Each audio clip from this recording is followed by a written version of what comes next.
Well, welcome all to this fifth episode of the podcast Development Banks in the Green Transition.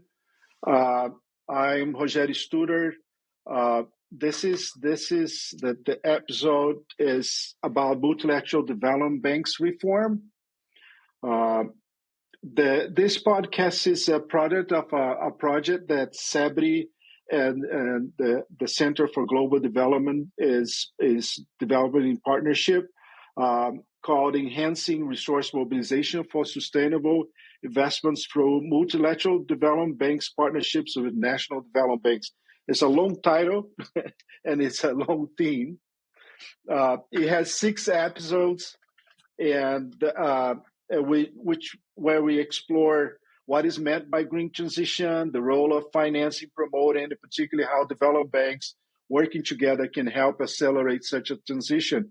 I'm Rogério Studart, a senior fellow at CEBRI, and I'm a market economist specializing in international finance, and my passion is for a just transition to low carbon and more just and resilient economy. I have 2 wonderful guests here, Lavinia Barros de Castro and Karen Mathiasen. Lavinia is an economist. She has many hats. She's an economist, an academic, a professor, but she's also an advisor to the presidency of the National Development Bank of Brazil and a member of the BNDES, the Strategic Affairs Commission since 2003, and a member of the Global Research Network for Public Development Banks. Before that, she has a long-standing career at BNDES, working in strategic planning scenarios, risk management, sustainable energy, and exports. She has also had, as I said, a trajectory as an academic on development finance, financial regulation, development banks, and she has published extensively, and she has a PhD in economics and a PhD in social science. A pleasure to have you here, Lavinia. And of course, we have also Karen Mathiasen. Also, it would be difficult for me to summarize this CV, but I'll try. She's a project director at the Center of Global Development, but she's also a former senior civil servants of the USA. She has worked in the U.S. Treasury in the Office of International Affairs under President Clinton, Bush, and Obama. This is quite incredible, Karen. And she ran several offices covering the Middle East and North Africa, South and Central Asia, and Central and Southeastern Europe. She has also spent 6 years heading the Office of Multilateral Development Banks and served as acting U.S. Executive Director at the World Bank. As I said, her current position is a Senior Project Program Officer with the Development Policy and Finance team at Gates Foundation. Now, I did not mention that, but I wanted to mention that. So this is a conversation. This is a conversation with 2 people that know a lot about what we're going to be talking about here. It's an informal conversation, and I'll try to guide this conversation and talk as little as possible, except for this large introduction.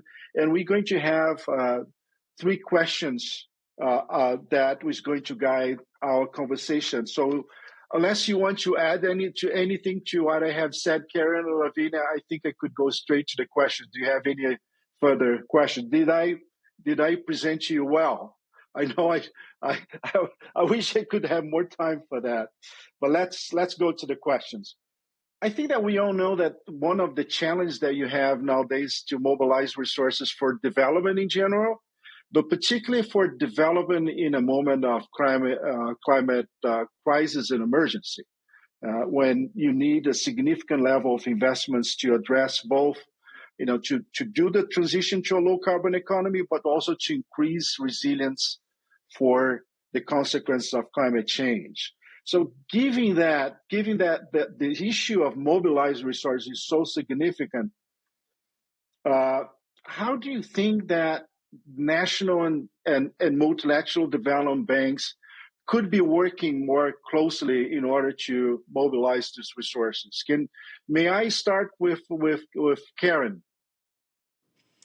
Sure, Rogério. Thank you, and that's a great question. I think that just by working together at all, it makes deals potentially more attractive to the private sector. And I was thinking particularly of a deal that was recently done with the IDB and BNDES to set up an exchange traded fund to support sustainable investments in the Amazon, right? And so here you have two very powerful entities helping to put something together that independently would be much harder. So by merging efforts and working together, you are able to potentially do something that's much more transformational than if you're doing something individually. Similarly, a lot of the challenges around financing for climate and for development is related to risk.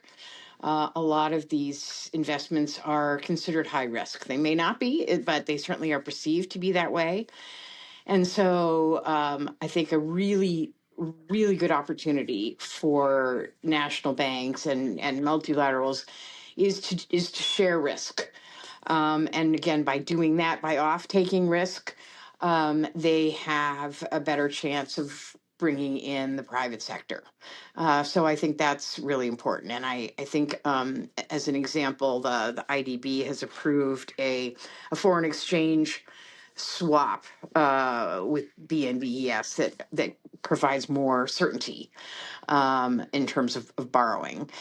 And then the third thing I would say about working together is that it's more conducive to regional projects. Regional projects are the hardest projects to do, right? Because you have so many governments involved and you have just a lot more players. And so if you can have one of the players based in a country, in a host country like Brazil, integrate and wanting to have some sort of regional integration with, the Mercosur countries as an example, bringing in the IDB to help with that, who has a footprint in all of these other countries, can really bring something like that to fruition. So the two benefits, again, I would say would be more transformational, complex projects and funding them at scale.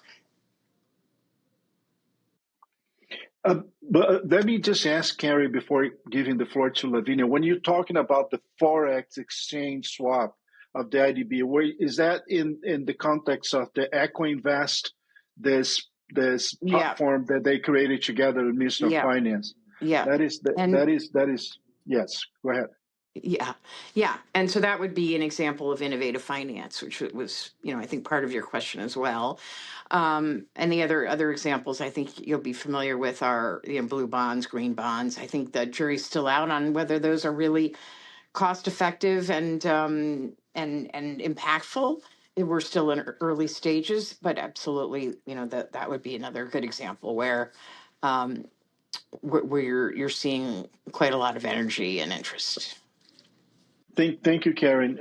What do you say, Lavinia, about that? Okay, thank you very much, CEBRI, for this invitation, and Rogério especially. It's a pleasure and an honor to be here with Karen and Rogério. And I will try to, I think since Karen was like straight to the point and already gives some examples, then I will allow myself to be like a more broad discussion, because maybe I think that the best way to think in terms of your question and how can we mobilize resources for both climate adaptation and economic development is to divide this question actually in two parts.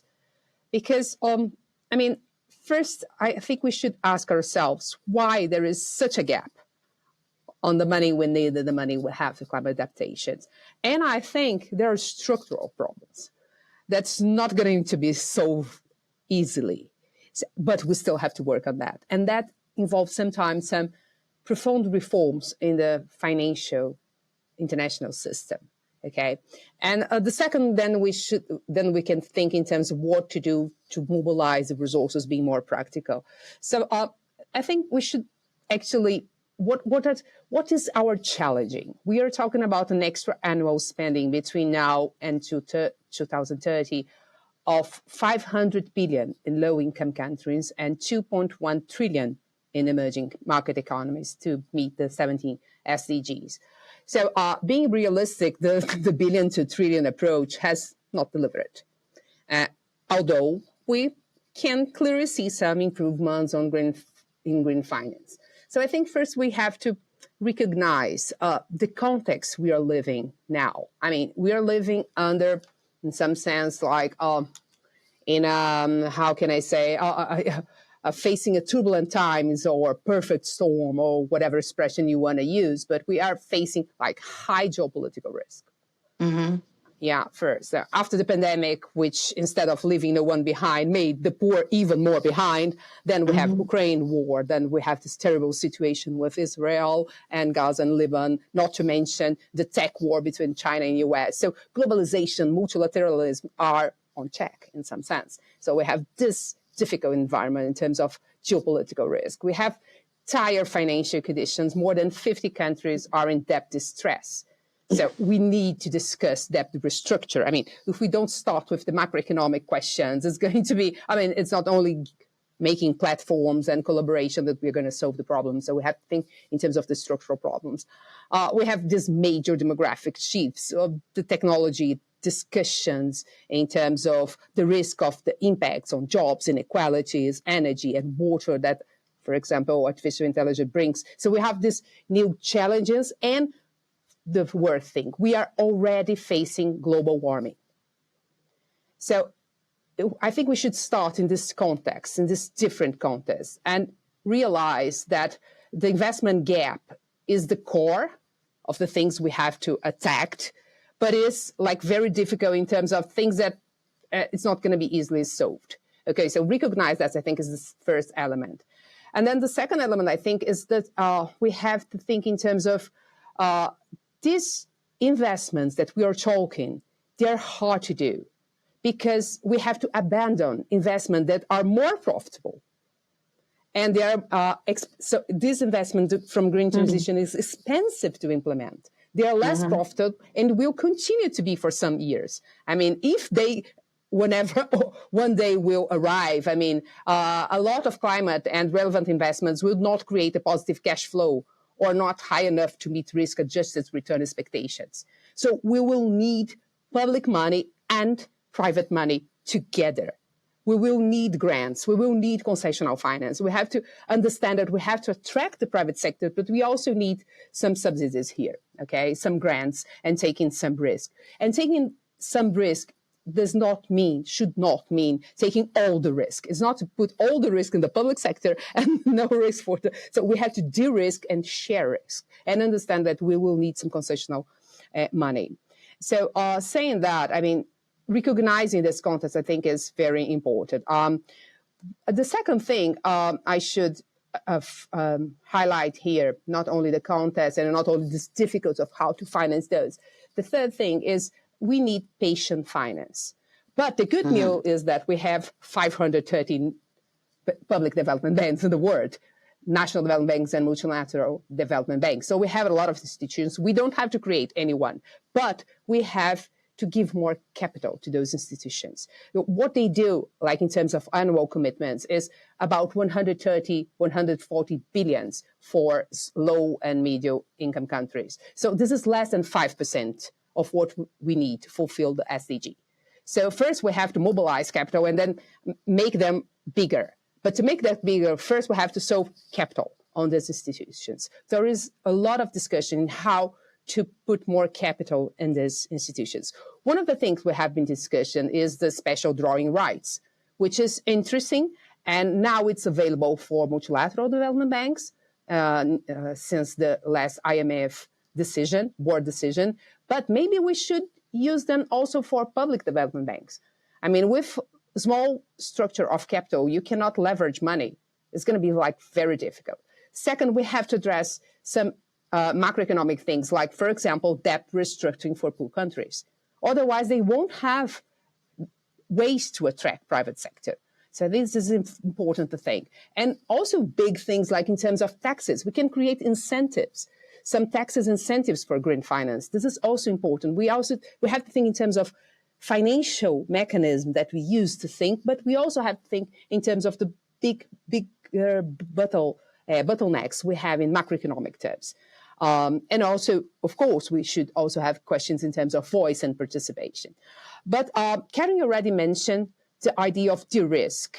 And of course, besides the great thing that she mentioned the thing about exchange rate risk and creating a hedge and mechanism. And she mentioned the EcoInvest platform for doing so. But also guarantee is very important because if you offer, then you can mobilize private capital. I think this is also an important agenda. In terms of infrastructure, we have to have concrete actions to release and incentivize more private capital. And then we have a problem. The biggest problem is we don't have good projects.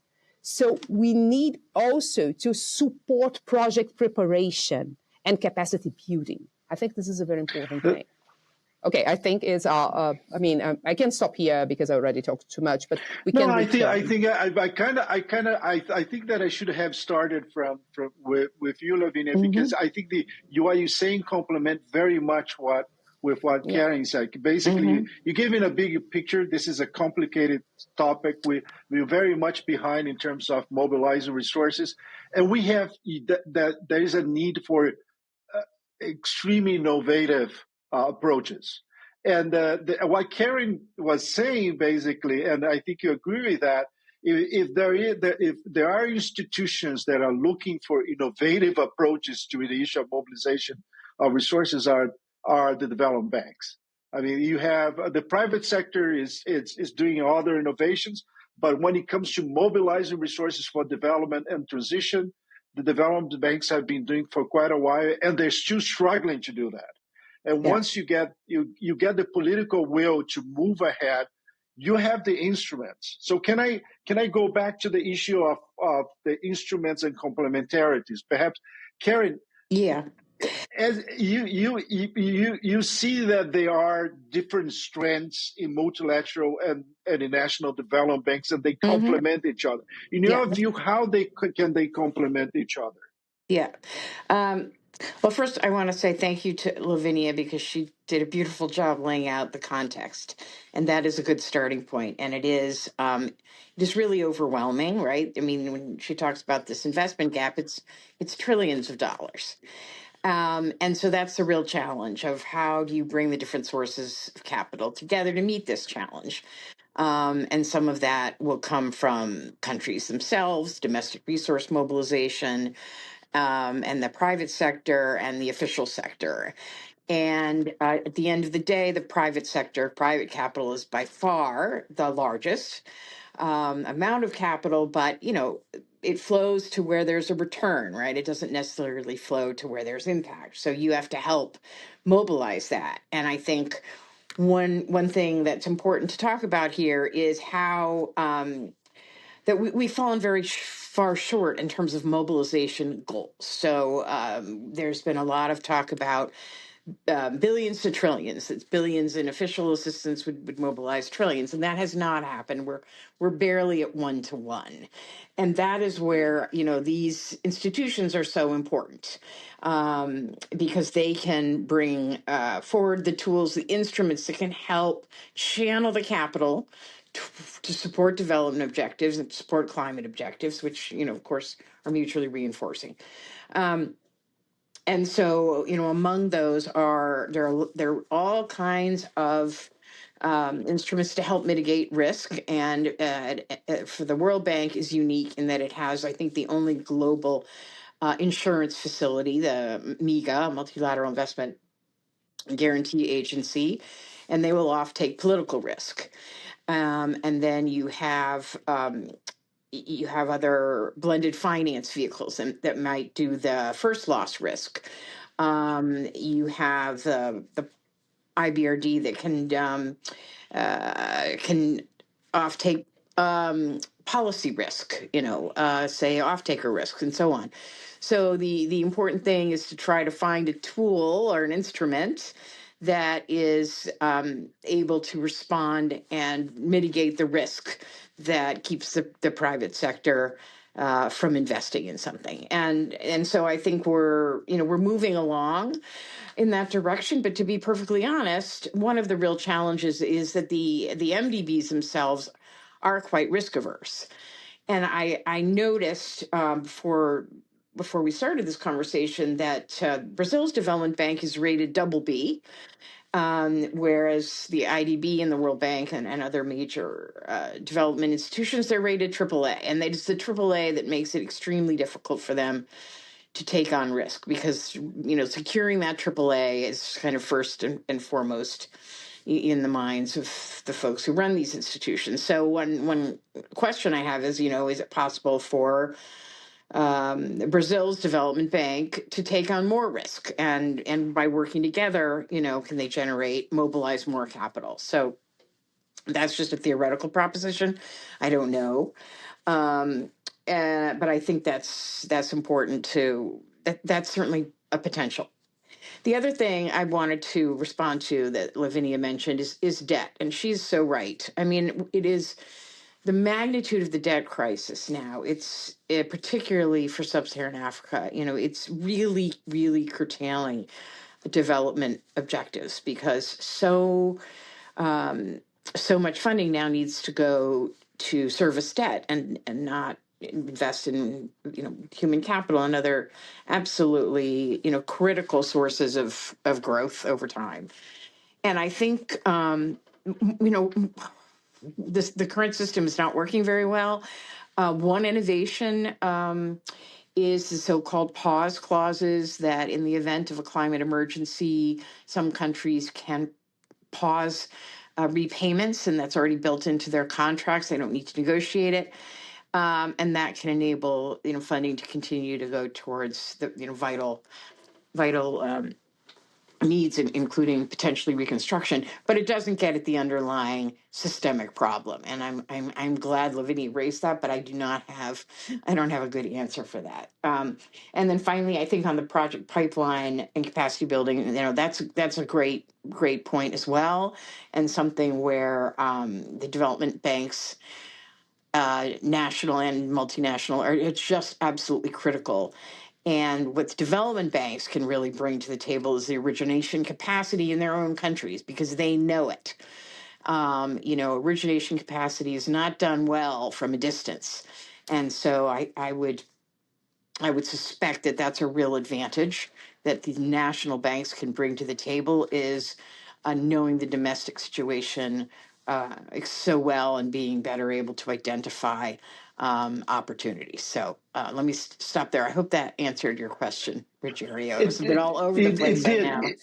No. This is really perfect. Allow me, Lavinia, to ask Karen something, because we both had an experience at the World Bank, and I had the privilege. I don't know if the privilege or it was just it was a privilege to be there when we had the financial crisis in 2009, 2010. Mm-hmm. And that goes into your questions of risk of the bank or the multilaterals being risk averse. Mm-hmm. As a matter of fact, then the response, just like what they did with the pandemic, was to expand very rapidly, to take a lot of risk. They wanted to trade finance. So I wonder if it is that those institutions are risk averse, or the shareholders, of all shareholders, tend to transmit this risk aversion that they end up, because once the shareholders say, take more risk, they know the instruments to do it. And they did it beautifully. What do you think, Karen? What do you think about that? I mean, sorry to provoke you that, but I could resist. I mean, I have to say, representing the United States, we certainly pushed the IFC to invest much more in IDA countries. I remember that. Yes, and they found that, and they set some targets which they have been unable to meet. And they're definitely concerned about putting their AAA at risk. And in fact, just in the sort of scope of innovation, there's, I think now, some movement outside the development banks to set up facilities that will take on new risk. And there's one, for example, called Allied Climate that was set up by a former vice president of the Asian Development Bank. And what Allied Climate does is they will take on first risk for equity investments in climate projects. And by taking on that first risk, the first loss, they can really mobilize a lot of capital. You will not see the IFC doing much first loss. They are much more interested in having somebody else do the proof of concept. So I do think, in terms of gaps, that one of the gaps is institutions, facilities that have greater risk appetite and that are not hamstrung by that AAA rating. Okay, thank you. And what say you, Lavinia? What do you think of these trends? Karen's mentioned many interesting things. The thing is, her question is a provocative question. Should national development banks take more risk too? Are they more prepared to take more risk? And can you, would you do a better job in trading?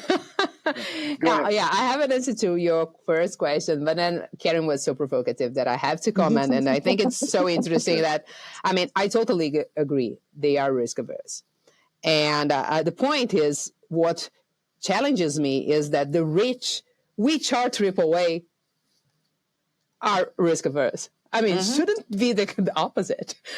Should one to be the one who is in a good position that should take risk. Isn't that so? But this is just a provocative way of thinking, just like looking into another. But at the same time, it's kind of strange that, listen, for maintaining the AAA, you will have to leverage only 4. Mm-hmm. Isn't that right? Yeah. But in Basel, you can leverage more than 9. Mm-hmm. And Basel is super restrictive and super risk averse. So it's strange that in the multilateral agreement, because it's not even a regulation, it's they decided to leverage at maximum 4, and then this is less than half of under Basel you can do in terms of banking regulation. So this is amazing for me. It's just, for me, it makes no sense. Why they put their jacket on in terms of risk, because I was a risk manager, for many years, for 6 years, and I always say that it's a phrase that I learned it with my boss. Managing risk is not avoiding risk; it's managing. So you have to create the instruments to manage and to deal with the risk. So and then so I think it's interesting that we have this risk aversion. And then what I also could say that is, there is no bigger debt pusher than climate disasters. Yes, absolutely. So if we are talking seriously about risk, of avoiding risk, the thing we need to do is to give money for green investment. Of course, we have to look at the investments we are having, but we will have much more debt distress, much more fiscal problems if we don't agree to put money on green investments. And what the countries who need more are the poorest. Okay, so we have to change our mindset in that sense. Okay, and understand that the problem we're facing is this one. Please, Rogério. No, I'm not. I find this conversation about risk extremely interesting, and I think that what happens is that, the multilateral development banks are afraid of losing the AAA status, and it's not their fault, because both developing countries want the AAA because of the cost of capital they can have. The donor countries want the AAA because they want to avoid the banks going into what the callable capital. So there is and between those two types of shareholders, you have a whole huge pressure on MDBs, even though if they have a credit risk, a credit rating that is extremely good. They are extremely risk averse too. And I found in my experience, that's what I was sharing with you here, but that once the shareholders say, go ahead, do it, we're going to guarantee you through the way. They do it well, they manage risks well, and they achieve the goals. And this is, I think, what we are missing here. Is that correct, Karen? Yes, absolutely. Yeah, I agree too. But then I have to think on the problem in terms of national development banks.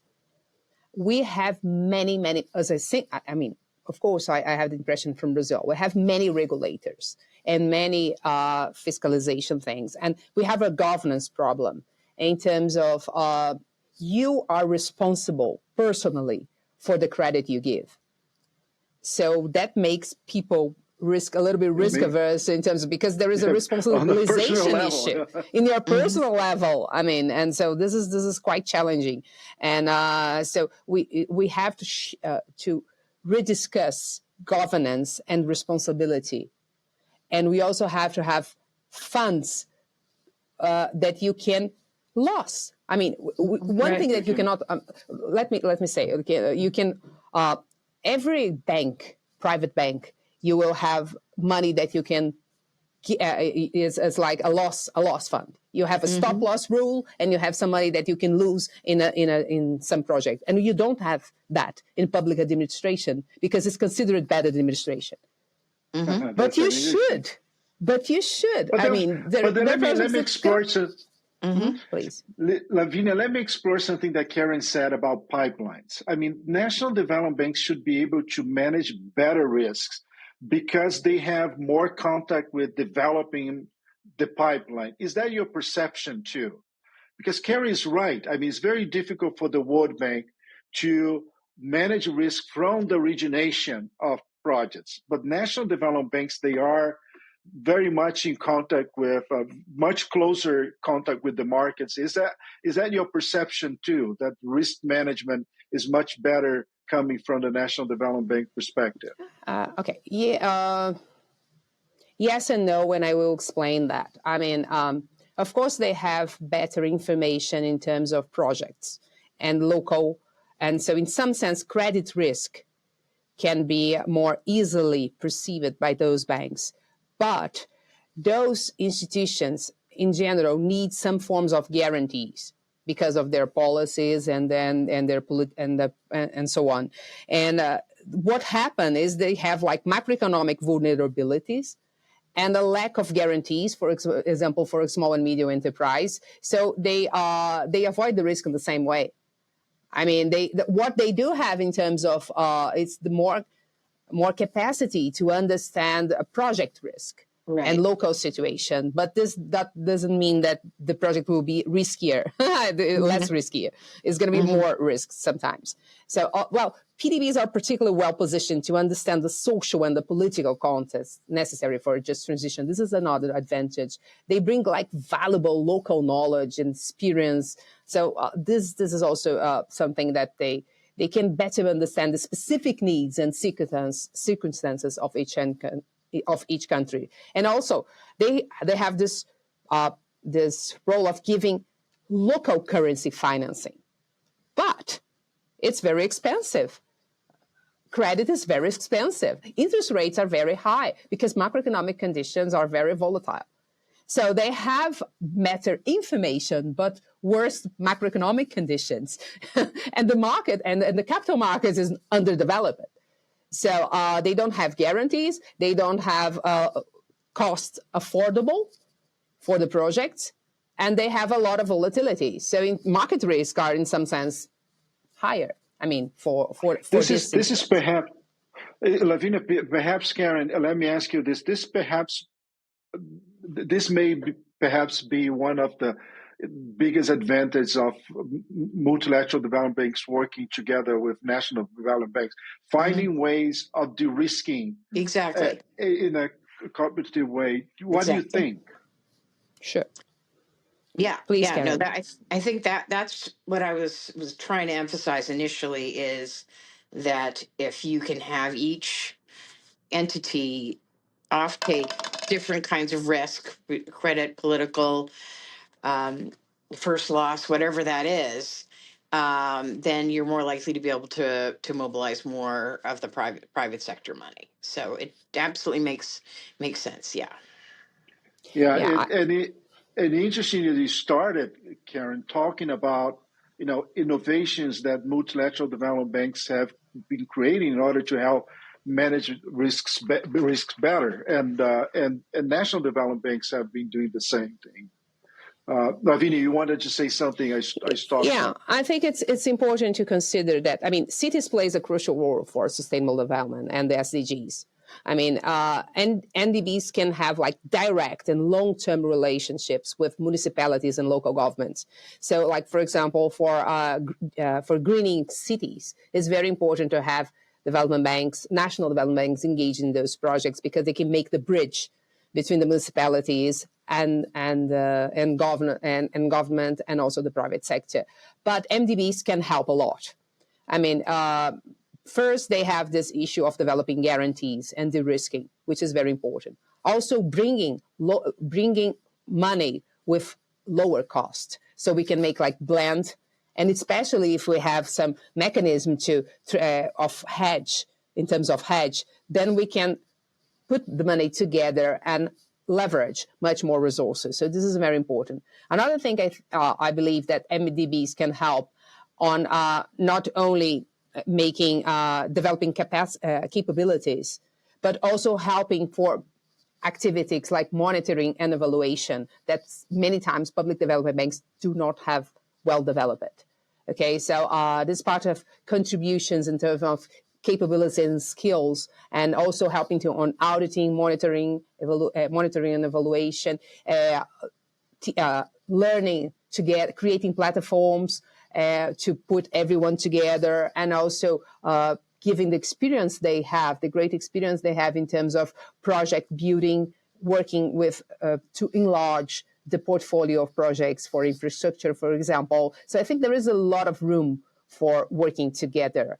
And especially in that case, technology is great because now we can have platforms and share much more knowledge than we used to have. So we can take the best things in each side of the aspects. Okay. Yeah. Yep. Yeah, I think. Thank you very much. I mean, this has covered a lot. But we have to start moving. Unfortunately, we have started moving towards the end of this conversation. And one thing that it is, you feel in the discussions of the reforms of multilateral development banks, is this tension between, the needs for social development, the needs for climate finance. A lot of people, I don't see that as going different directions. To the contrary, I do not see how you can have social development without addressing the issues related to climate change.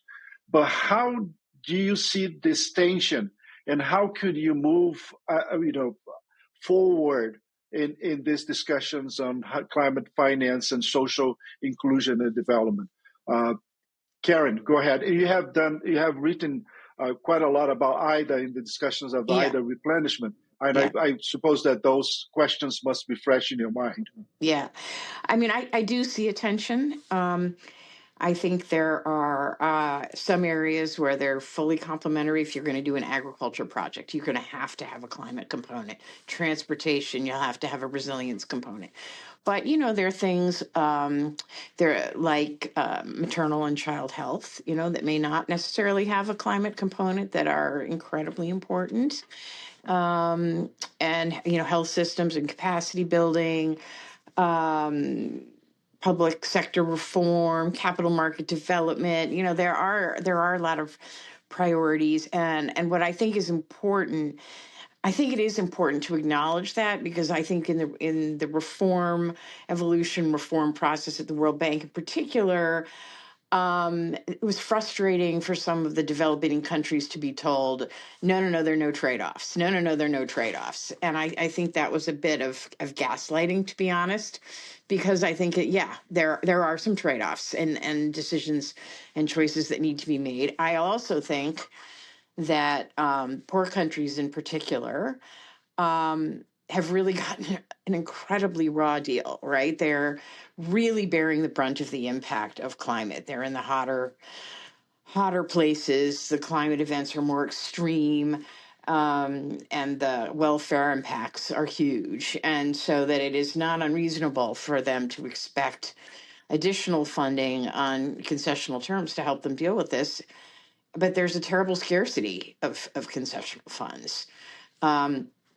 So, I think that's trying to get more, squeeze a little bit more from donors to support these countries is important, but politically it's very hard. Again, Lavinia opened with describing the political context, right? Geopolitical context, which is brutal, between Ukraine and, the war in Gaza. You have resources and attention really diverted elsewhere. And I think that, that this really is to the detriment of the poorest countries. So I don't have a good answer of how to reconcile them, Rogério, except with more funding. My real answer is to say that I think we should acknowledge it, and as a real challenge. And then again, back to Lavinia's point, we have to figure out how to manage this debt crisis. We've never. This is really unprecedented in the sense that we don't have a good system. The architecture is broken, and we're not able to find a streamlined way to help these countries. And the suffering and the consequences are enormous, and it does really concern me. So I don't like to present big problems without solutions, but I have to say I'm struggling here. Maybe Lavinia will have some answers. Put her on the spot. Lavinia, you're on the spot, and I want to add something to that, but we have to get to a conclusion pretty soon. But please go ahead. You're on the spot.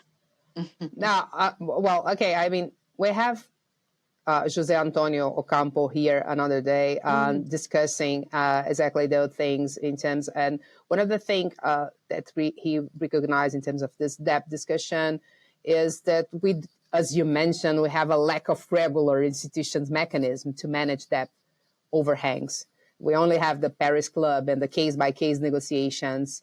So this is the problem. We have first to have a new framework for middle-income countries to discuss, and more than a Paris Club lunch to discuss debt treatment. And we already have in 2020 the Paris Club lunch, the common framework for debt treatment, and Chad, Ethiopia, Ghana, and Zambia, as I remember, I think, entered into this club. But I mean, this discussion should be larger. So we have to create not only ad hoc mechanisms, we have to create like a permanent institutional framework for discussing debt into countries, understanding that climate disasters are big debt pushers, and situation is going to be even worse if we don't treat and try to solve. And climate change it's a global good.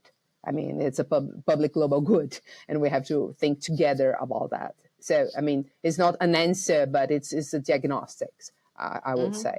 And also to understand, like, enlarge the voice and participation of developing countries in the old Bretton Woods institutions, understand that it's not working anymore in many aspects. So, please. No, I was just thinking about what Karen said. Let me share with you, if I may. I should not be doing this, but I will. Anyways, I have seen a couple of times in my lifetime, professional, personal lifetime, situations where you have people, interesting people asking the right questions and thinking about the solutions innovated that should take place. And then you have a window of opportunity to implement them. If you don't have those issues, those questions being raised, and these innovations being brought forth, you don't have a way to deliver quickly. I mentioned one situation that I saw very closely with the crisis in 2009, 2010. I saw that before, for instance, in different occasions, for instance, in Brazil, in the Real plan, the stabilization plan, it was a very complex situation. There was innovation. You had to have people that have been thinking about these innovations that they could be launched. And once there was political will to launch them, there you went and you solved. So you have, and now you had the pandemic, the same issues, people thinking outside the box. And then when solutions were required, there was political will, that would be launched. So I think, in a way, what you're saying to me, both of you are saying, is that the problem is big, but national and development banks are really struggling to put solutions and innovation. People like you two thinking around these issues are thinking about solutions that could be implemented once we find a window of opportunity. And this is what I think that the world is looking for. I don't know if you want to, we have about 5 to 7 minutes to add something. Perhaps you'd like just to explore a little bit some of the issues that you have not explored or some of these things we have been discussing. So let me put now Carrie on the spot to have some final says about that. Thanks, Rogério. Yeah, one topic that I do think we need to mention is the most vulnerable, because if for a lot of the things we've been talking about, mobilizing the private sector, we're talking largely about mitigation, and we're not talking about the poorest and most vulnerable communities. And in that sense, the development banks multilateral development banks in particular, I think, have a lot of expertise there. I think a lot of the national development banks focus on infrastructure, critically important, obviously. But you do get some of the really smart thinking about poverty and vulnerable communities from the multilateral development banks, and they are often neglected. Not a lot of funding, very little funding goes to local level communities that are hit hardest. The gender factor is really important. You know, women often end up with least arable land, and so they're most affected by climate, and they're the fastest to fall below the poverty line if conditions deteriorate. So I just think that the importance of identifying those communities, targeting those communities, consulting with those communities, and identifying the resources for them, that is just such an incredibly important part of this conversation, and I just didn't want to have that go unsaid. Thank you very much for raising that. That is, for me, is a critical issue. Lavinia, would you like to add something? Yes, I do. I mean, I will talk a little bit in terms of like a risk manager. Okay, so I mean, climate risk imposes several challenges on banks, on regulators, on supervisors, both physical and transition risks. They are have deep uncertainty and non-linearity. Chances of occurrence are not reflected in past data. So there is this question of stream values. So it's very hard to model.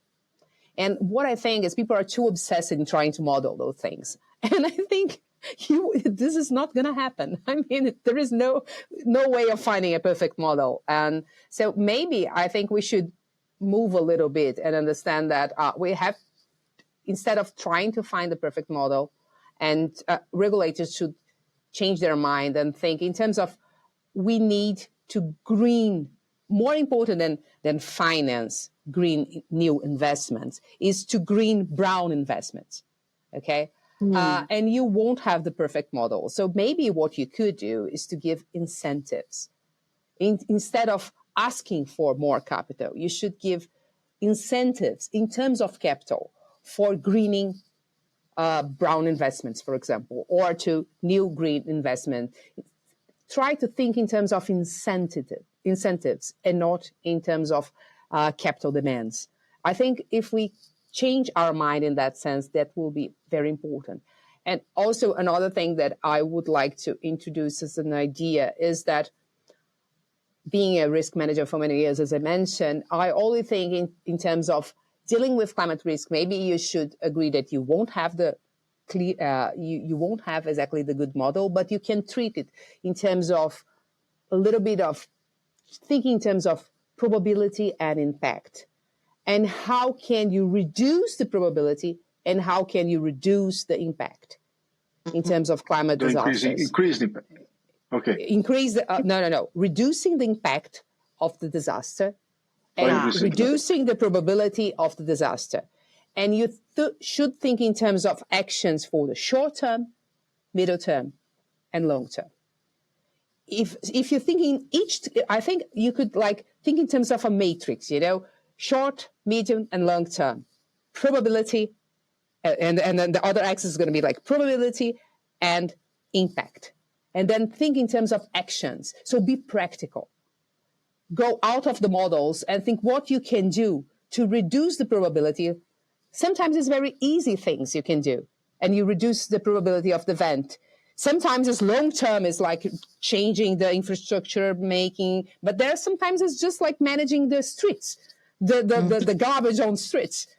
For avoiding flus, for example, okay? So if you think in a more practical way, I think this is going to be better than trying to find the perfect way to deal with climate risk. Okay, sorry. No. I think this is it matches some of the issues that we're discussing here, and what Karen was saying before. I think that the biggest risk that we have is related to the cost of inaction, and this is how, if we don't act now, it's not just the economic cost of inaction, where the impacts that you're going to have into infrastructure and economic livelihoods and so on, but also the social impacts. The cost of inaction, particularly for the most vulnerable, is incredible. And if you're thinking about development, you cannot. You have to think at risk that the biggest risk is not being able to serve those that you always should be serving first in the process of development. And this is what Carrie was raising, and it connects, I think, with the issue of how to manage risk and what you should be concerned about risk and the cost. As I said, just to be repetitive, the biggest risk is not to act now. I would have liked to continue this conversation, but we have to stop right now. And I want to thank you very much to be a part of this experiment.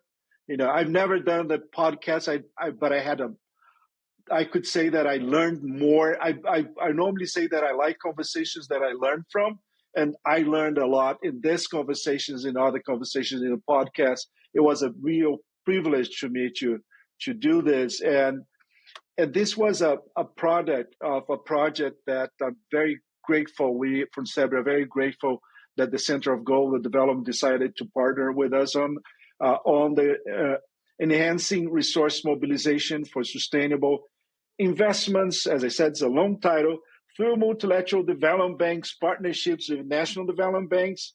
As I said, this is a partnership between CEBRI and CGD. It had 6 episodes. We're going to have an extra one coming, which is going to be on circular economy. We used the podcast, but we also had a partnership with the Consulate General of the Kingdom of the Netherlands to have this next discussion. It has been a pleasure and an honor, Karen and Lavinia, to be talking to you about these issues.